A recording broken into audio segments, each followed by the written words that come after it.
Two young men are spending time at a restaurant together. While they are talking, one of them becomes visibly shocked after hearing something surprising from his friend. The friend reveals that he recently bought an elf to use as a workout slave. The man is taken aback because he never expected his friend to go so far or make such a choice. He cannot believe that his friend would make such a decision, and his reaction draws the attention of nearby customers. When the friend notices that many people in the restaurant are now staring at them, he tells the man to stay calm and take a seat again so that they do not continue attracting attention.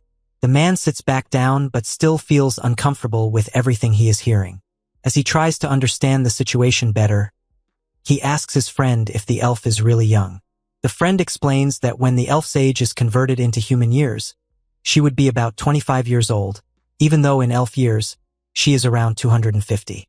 Despite the explanation, the man remains uneasy about the idea of someone owning an elf, especially for such a purpose. He tells his friend that if the elf has not yet been brought home, there might still be time to cancel the purchase. However, the friend replies that he already brought the elf to his house 10 days ago, which leaves the man even more surprised and concerned.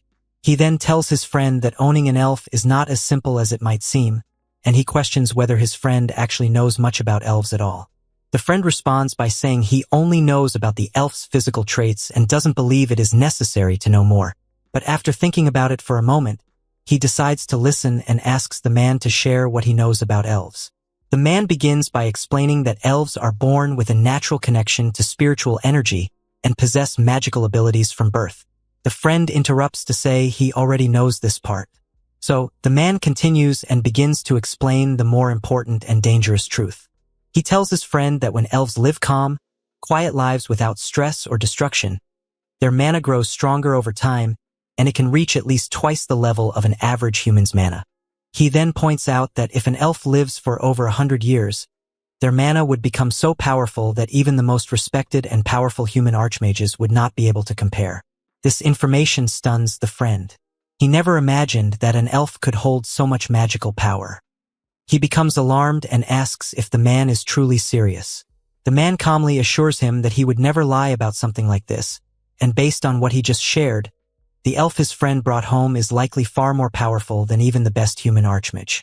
However, the man's friend begins to wonder about something that doesn't make sense to him. He knows that elves usually live deep within the great forest, far away from human civilization. Because of that, he finds it hard to believe that a being as powerful as the man described could be caught by a regular slave hunter.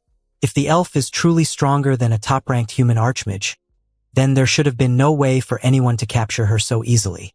Hearing this, the man thinks deeply about it and starts to see his friend's point. It is then that he comes to a new understanding. He considers that maybe the elf was not captured by force at all. Instead, he believes that the elf might have allowed herself to be taken. His friend does not understand what that means, so the man explains further. He says the elf could have grown bored of her long, uneventful life in the forest. After living for hundreds of years with little excitement, she might have wanted to experience something different, something that would give her a sense of challenge or purpose. Becoming a workout slave might have been a strange way for her to break free from the routine and try something new.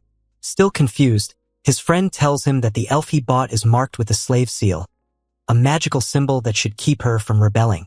He believes this mark guarantees her obedience. But the man challenges that assumption. He asks his friend why he thinks the elf allowed the slave seal to be placed on her in the first place. The friend explains that it was the work of black magic warlocks, who specialize in such dark enchantments. But as soon as he says that, he begins to realize something troubling. Even though warlocks are skilled in dark magic, most of them have not lived beyond 100 years. That means their experience and magical power are still limited compared to beings like elves. The man then points out that it would not be difficult at all for a powerful elf, who has lived for over 200 years, to remove a slave seal created by warlocks with far less magical ability. His friend becomes more concerned and asks why the elf would still carry the seal if she has the power to break it. The man answers him plainly. The elf is only pretending.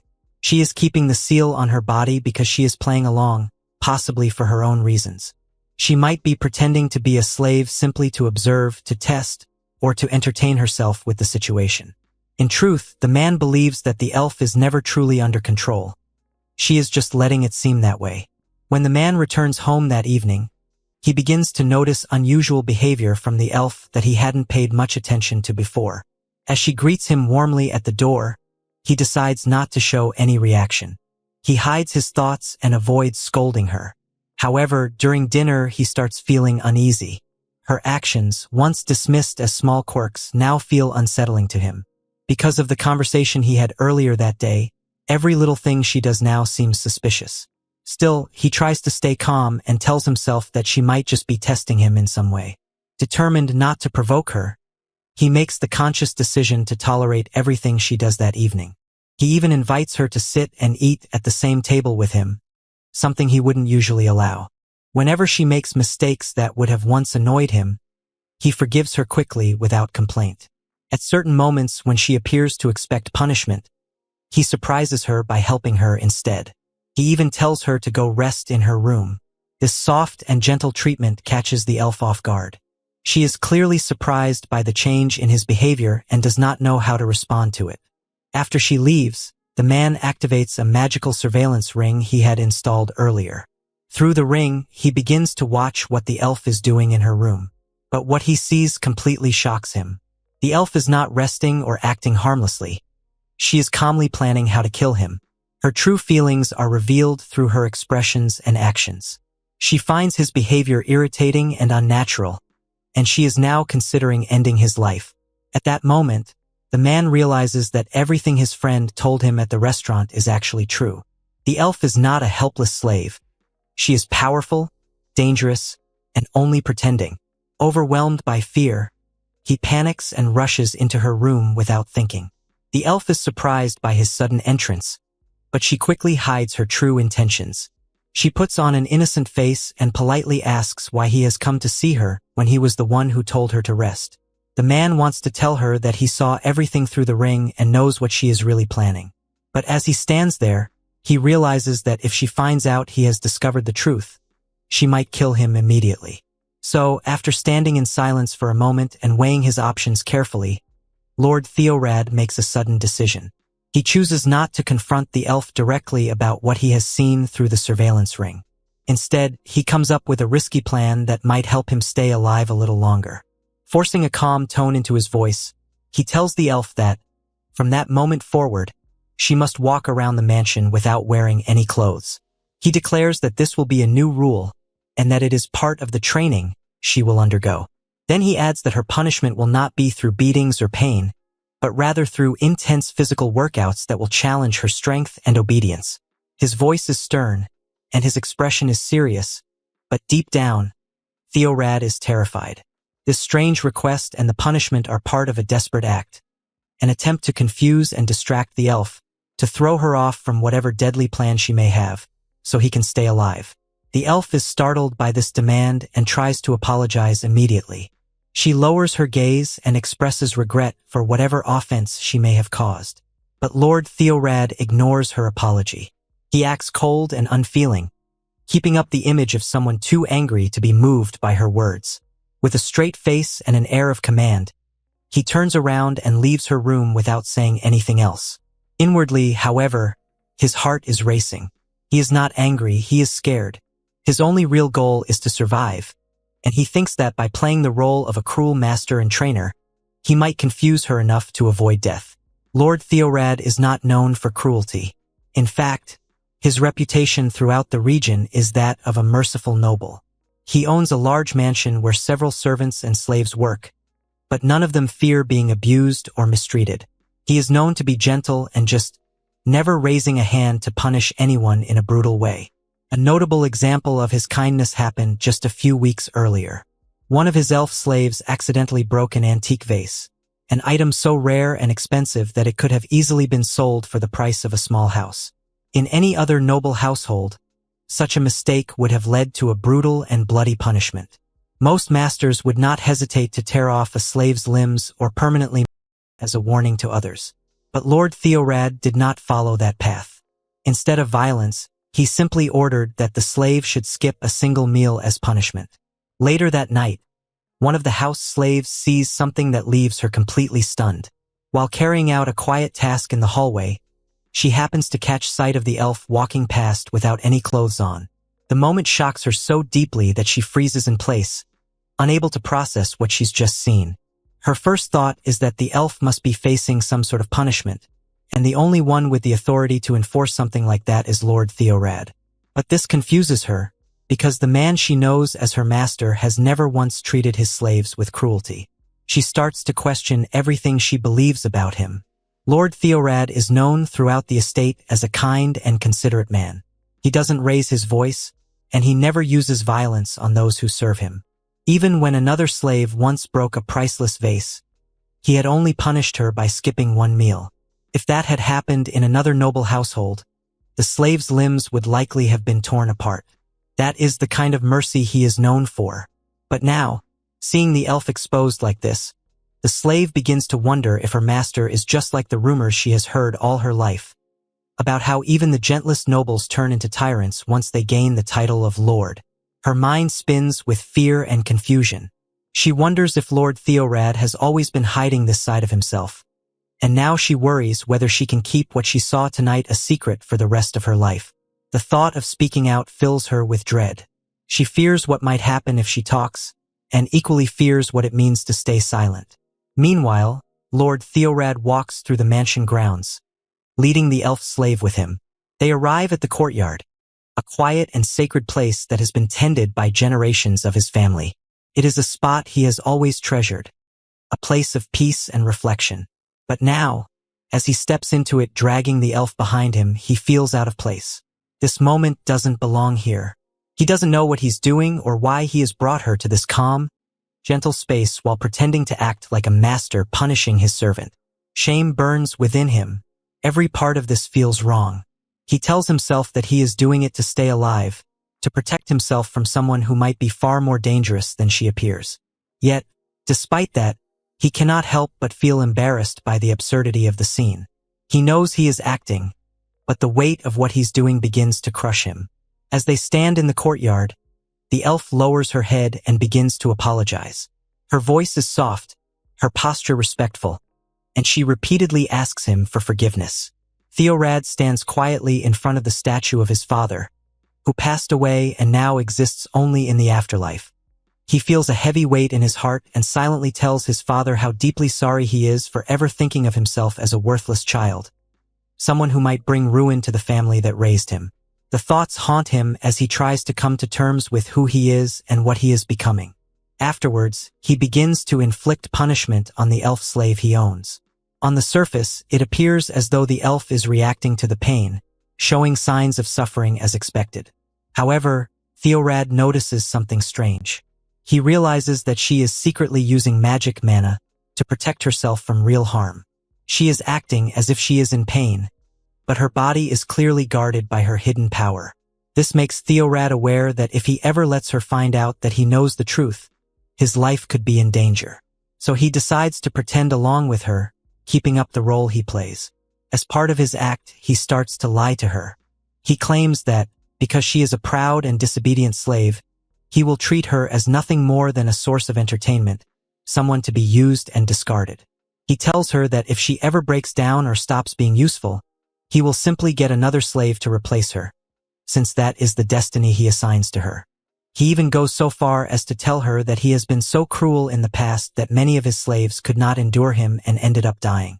These words frighten the elf slave, and she appears to believe them, reacting with fear and desperation. She starts to beg him for mercy, completely unaware of the truth, that she is, in fact, the very first slave he has ever brought into his mansion. As time passes, Theorad starts to notice something odd. No matter how harshly he treats her, she does not seem truly afraid. Instead, she holds his gaze, looking directly into his eyes, which is strange for an elf slave. Typically, slaves of her kind are taught to avoid eye contact with their masters at all costs, as a sign of submission and obedience. But this one behaves differently. Her gaze is steady and even inviting, as though she wants the punishment to continue. This unsettles him, yet also intrigues him. Feeling a strange mix of anger, confusion, and desire, he tells her to position herself properly, planning to quickly take things further with her before anyone else in the household can find out. His mind races, remembering that he was the one who chose her at the market. Now he begins to suspect that she might not be an ordinary elf slave, but instead something more dangerous. Perhaps even a demon in disguise who has lured him into this twisted situation. However, in a moment of hesitation and shifting thought, Theorad suddenly changes his mind. Instead of doing what he originally intended, he steps forward, places his foot on her chest, and orders her to do something humiliating, to lick her foot. This action completely surprises the elf. It is not what she had expected from him, and for the first time she does not follow his command. Her reaction is genuine, and Theorad can clearly see it in her face. This unexpected honesty from her startles him. It makes him pause and question himself. He begins to wonder if he has taken things too far, if the punishment he has been delivering has crossed a line even he should not have passed. Theorad feels a shift in his thoughts and starts to lift his foot from the elf's chest, thinking to himself that he does not truly mean the harsh words he said earlier. Deep down, he feels a flicker of guilt and considers stopping the punishment. However, before he can act on this feeling, the elf suddenly grabs his foot and behaves as though she is willing to obey him. She acts like she will do whatever he says, but Theorad can see through her performance. He senses that she is pretending once again, and her actions do not match the fear she tries to show. As he watches her, a memory comes to him. He recalls a book he once read when he was younger, a book about elves. In that story, the elves were described as noble, kind-hearted beings who helped others without expecting anything in return. Theorad had believed that elves were a peaceful race, always guided by compassion and selflessness. That memory now clashes with the behavior of the elf slave before him, and it leaves him wondering where exactly she came from and what kind of background she truly has. By that time, the elf has already begun licking too, just as he told her to. She even mimics the behavior of a dog, following his command in a way that seems exaggerated and unnatural. Theorad then tells her that he is going to end the punishment. But in a sudden change of mood, instead of pulling away completely, he lowers his foot again and presses it down on her face. He pushes her head to the ground with firm pressure, making it clear that he is not yet ready to let the punishment end. The elf slave appears to beg him to stop, using her voice to plead for mercy. But at the same time, her body betrays her words. She pulls on her own ankle in a way that suggests she actually wants him to press harder. This strange contradiction puzzles Theorad, but he chooses to keep playing along, pretending to believe her while staying in control of the situation. He challenges her by pointing out that while she is begging him, her voice has returned to sounding like a human's. That unsettles him, and he warns her that if she dares to act like a human again, he will punish her even more severely. In truth, Theorad wants to stop everything. He is tired of the charade and the games, and part of him hopes she will follow his unspoken wish by staying silent and still. The elf's submission seems complete, and it appears she has already accepted the punishment in full. She remains on the ground, her posture reminiscent of a dog, obedient and silent. Theorad, sensing that she's content with this state, gestures for her to rise, signaling that it's time to leave the room. However, she stays still, giving off subtle cues that suggest she needs something more. Theorad immediately understands what she requires, but as he processes the situation, a wave of discomfort spreads through him. He feels an unease at the idea of engaging in a physical interaction with her, knowing that she holds more power over him than any emperor could. The thought of working out with someone who commands such terrifying authority unsettles him. Despite this discomfort, Theorad knows he has to fulfill her need. He hesitates, wondering about the dynamics between them, wondering if he can truly have this workout with her on her terms, or if it will only happen when he's ready. His mind races as he considers the power he holds over her, even though he knows refusing her could lead to dire consequences. He wonders if he can maintain some control, setting boundaries without inciting her wrath. Eventually, he decides to confirm whether it's physical exercise she wants. He tells her that he can only engage in it when he deems it appropriate, trying to set his own terms and boundaries. However, upon seeing her reaction to his words, it becomes clear that she is not interested in what he assumed. She seems uninterested in the idea of a physical workout, and Theorad realizes that she may want something entirely different. He decides to let her speak more freely, granting her permission to express herself as a human, without the need to remain in a subservient role. It is then that she reveals her true intention, though not in the way he expected. What she wants is much simpler than he anticipated. She needs to release herself. Theorad is taken aback, feeling a sense of disbelief. His mind races as he processes this revelation. Why does she need permission to use the bathroom? There are plenty of restrooms in the mansion, and she could easily go without needing his approval. This puzzles him, and his thoughts drift to a book his father once bought, a strange and uncomfortable tome he read long ago. One of the chapters describes something called play, an act associated with hobgoblins. The realization hits him like a jolt. Could this be what the elf desires? Is this why she insists on asking him for permission? Perhaps it's an interaction of humiliation or dominance, something outside of the ordinary. Though part of him wants to dismiss the thought entirely, Theorad knows better than to assume anything too quickly. He decides not to intervene, choosing instead to observe the elf's behavior. He gives her the freedom to act as she wishes, to make the next move on her own. He holds back, curious to see if she will take advantage of the situation. But instead of acting right away, she stays still, her gaze fixed on the statue of his father in the corner of the room. This confuses Theorad even more. Could she be considering using on the statue? He wonders if she wants to test him, to see if he will allow her to desecrate his father's statue. The thought disturbs him, and he begins to question whether he is being manipulated not just by the elf but by the situation itself. He holds back, waiting, as the moments stretch on. The elf does nothing, yet her intense focus on the statue only deepens his suspicions. Perhaps she is not simply evaluating him, but testing how far he will go, questioning whether he is truly a man of principles or just a weak fool who would tolerate such an act. Theorad, though aware of the immense power the elf wielded over him, was not prepared to let her desecrate something that held so much meaning to him, his father's statue. The statue was a symbol of respect, love, and the legacy of his family, and the idea of allowing her to disrespect it was something he couldn't stomach, even if his own fear of her was considerable. The elf, seemingly unaware or uncaring of his inner conflict, asked him where she should remove herself. The question cut through him, forcing him to confront the reality of the situation. He understood all too well that if he made the wrong decision now, if he let his fear guide him, he could very well end up dead within the mansion. Yet, the weight of the decision bore down on him, and despite the consequences, he gave her the permission to do as she wished. However, the elf hesitated for a moment. Perhaps she was considering the significance of the statue, wondering whether it was truly hers to defile.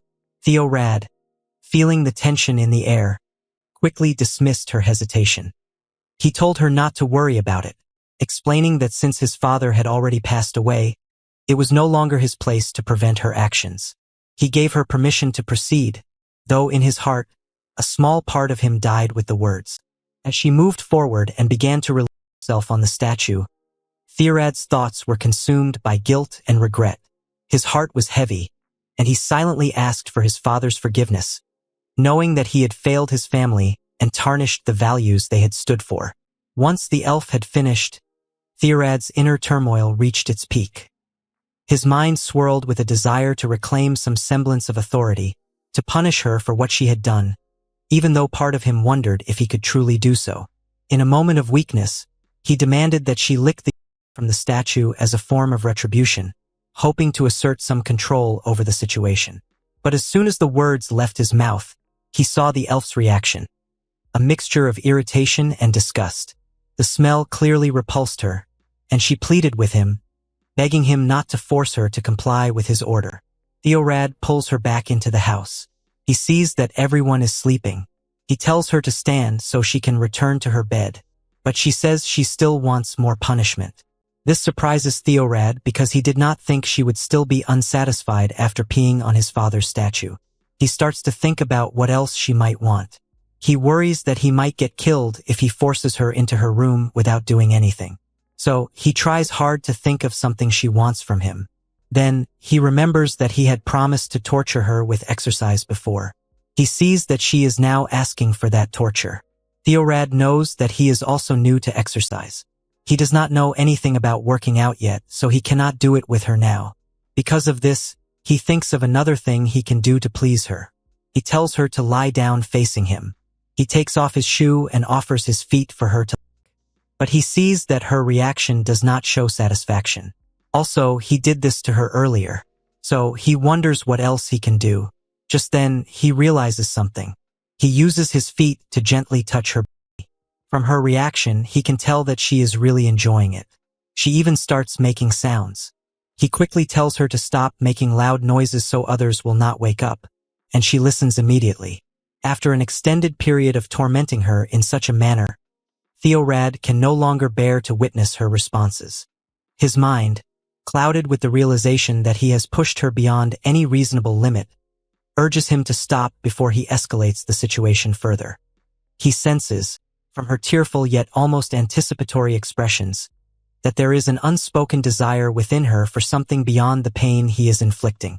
Her reactions, though marked by suffering, betray a deeper yearning, one that makes him reconsider the direction of his actions. Trying to understand this silent plea, he follows her gaze, hoping it will reveal what she truly seeks. His eyes track the direction of her focus, and to his surprise, she is staring intently at the burning candle. A fleeting memory crosses his mind, reminding him of how, from the very beginning, she has shown an unmistakable desire for the flame's torture. This realization comes swiftly, almost as if he has overlooked it in the haze of the previous moments. Compelled by this understanding, he moves toward the candle, carefully lifting it, knowing full well the cruel implications of what he is about to do. He threatens to pour the hot wax on her body, not merely as a punishment but to gauge her obedience. His intention is clear. If she complies, the torment will end. If not, the punishment will intensify. He demands that she cease her tears and smile at him, as a sign of her submission, to spare herself further pain. Yet, despite his offer, she continues to sob, undeterred by his command. It is then that he fully comprehends the depth of her desire. She isn't recoiling from the torment. Rather, she seems to crave it, to seek it out as part of a darker longing. With this in mind, he begins the torturous act, letting the hot wax drip onto her skin. Her screams fill the air, sharp and raw, but Theorad, unaffected by her cries, commands her to silence herself, for he will not relent.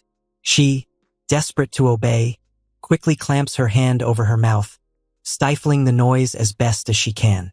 However, as the pain continues, something shifts within Theorad. The more he subjects her to her desired suffering, the more uncomfortable he becomes.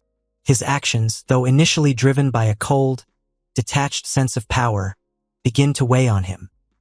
He does not derive pleasure from her pain, nor can he find any satisfaction in her submission.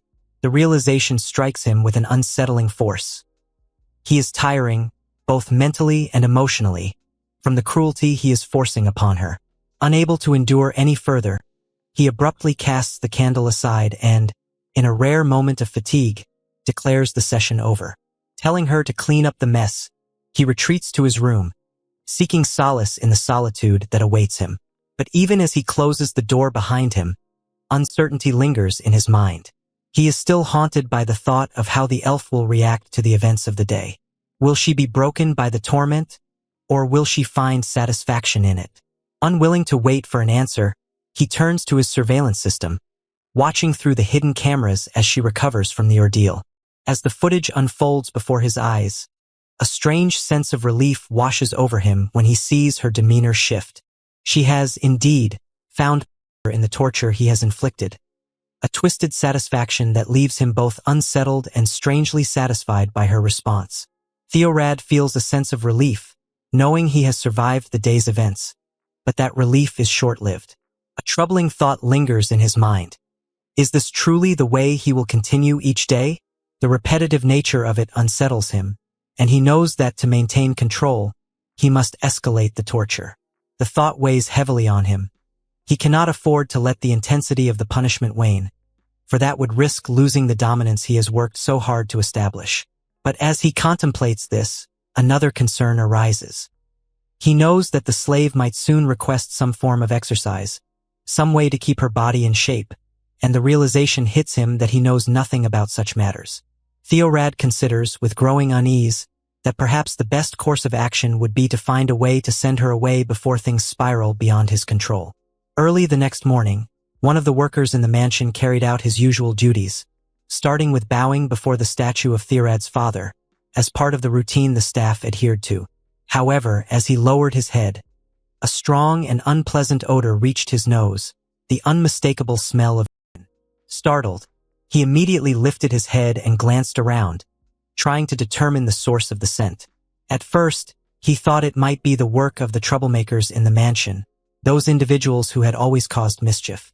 The thought sparked a sense of urgency in him, and he made up his mind to confront them immediately. But then, a more serious notion settled in his mind. He couldn't let this offense go unpunished. Whoever was responsible, he would make sure they paid for what they had done. Tarnishing the family's honor, even in such a seemingly small way, was something he could not and would not allow. He decided he would report the matter to Theorad later, but for now, his focus was on tracking down those who dared to disrespect the mansion in this way. Meanwhile, Lord Theorad was already preparing to send a letter to the person who had sold the elf to him. The letter was sharp, filled with veiled threats, demanding that the seller come and take the elf back. Despite his resolve to be rid of her, Theorad still felt a lingering unease. The possibility of having to deal with her physical needs, such as exercise, was an uncomfortable thought. He couldn't help but wonder if there was more he needed to know about keeping her in shape, but he decided that, rather than research it himself, he should consult with someone more knowledgeable first. The idea of learning about workouts made him feel vulnerable, and he wasn't ready to appear weak in his handling of the situation. Instead, he planned to talk to a certain person who might offer some insight. Elsewhere in the mansion, another scenario was unfolding. A man was engaging in a private workout session with a maid, the same maid who had seen Theorad the previous night. The maid, feeling nervous, kept glancing at the door, worried that someone might unexpectedly walk in and catch them in the act. The man, sensing her unease, reassured her. He told her not to worry about it. No one could just walk into his room like that. However, he did advise her to keep quiet and avoid making any noise that might draw unwanted attention. After a while of intense exercise, the man pauses, suggesting that the maid wait inside while he goes to get her something to drink. As he steps out of the room, a quiet remark escapes his lips, commenting on how great the break feels. His words, however, aren't as private as he assumes. Just as he mutters to himself, he comes face to face with Theorad, who is about to enter his own room. The sudden encounter startles the man, who hadn't expected his lord to be here, especially not in such a casual setting. Theorad, though calm, asks about the comment, causing the man's heart to skip a beat. He had never imagined Theorad would be nearby, and the weight of the situation hits him hard. The knight, trying to regain composure, wonders if his lord has seen anything that would explain the comment,